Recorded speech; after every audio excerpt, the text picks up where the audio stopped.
Hi there, hope you're doing well. I'm Tony Sunzeri, and back there mixing the beats is Jeremy DiMarzo. Thanks for tuning in to Sports Central, and the epicenter of the football, sports, and entertainment world is at State College in Pennsylvania, surrounding the allegations against former defensive coordinator Jerry Sandusky.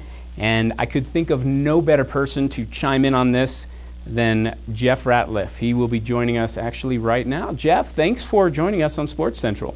Hey, Tony, thanks for having me again. It's always a pleasure to speak with you. Yeah, you too. Geoff is the editor-in-chief for popflyboys.com. It is a fantastic website, pop culture, sports, how the two mesh. He calls it a home plate collision of pop culture and sports, right? That's exactly right. Let's talk about just that. Bob Costas' NBC interview with Jerry Sandusky. Did the interview make Jerry Sandusky, in your eyes, was he more guilty or more innocent after that interview? I mean, you know, I'm not a PR professional, Tony, but I can tell you that was absolutely the worst possible decision that Sandusky could have made. That interview was an epic fail in every sense of the word. The way that he hesitated to answer the question about was he, attracted to young boys, just everything about it was just a train wreck.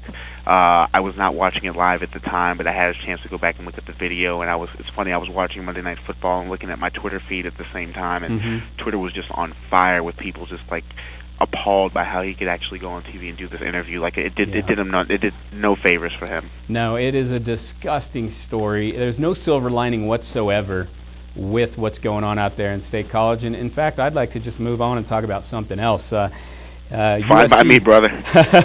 USC quarterback Matt Barkley, will he forego his senior season and enter the NFL draft next year? Well, it's a great question. It's obviously Matt Barkley is having a fantastic season. He's really putting it all together, living up to the hype that he had as the #1 rated quarterback coming out of high school a couple of years ago, coming to USC. It was kind of an interesting decision because USC was loaded at the quarterback position at the time. You had Mitch Munchak, the guy who transferred from Arkansas at the time. You had Barkley and another star quarterback, but Barkley, even as a freshman, was able to seize control of the job. And now he's pretty much risen to the consensus #2 quarterback pick in the NFL draft. So the decision for him is he going to want to come back next year with a pretty young USC squad that's now finally next year in 2012 going to be eligible to go back to a bowl and possibly compete for a national championship and add that feather to his cap of his college career. Right, and I guess you'll be the only quarterback or the only USC football player to be captain for 3 straight years, which would be interesting to see what happens. We're talking with Geoff Ratliff. Geoff, popflyboys.com, that's your website, editor-in-chief. We have about 30 seconds left. I just want to thank you for calling in, and if you could really quick weigh in on Case Keenum in about 15 seconds, sum up the quarterback at Houston and why you think he's going to win the Heisman. Well, I think Brandon Whedon caught him the last 2 weeks by just putting up some phenomenal numbers, but I do think that Case Keenum probably is still the front runner right now. He's going to have the benefit of an extra game with the Conference USA Championship, so it's really his award to lose at this point. Right. Thanks, Geoff, for joining us on Sports Central.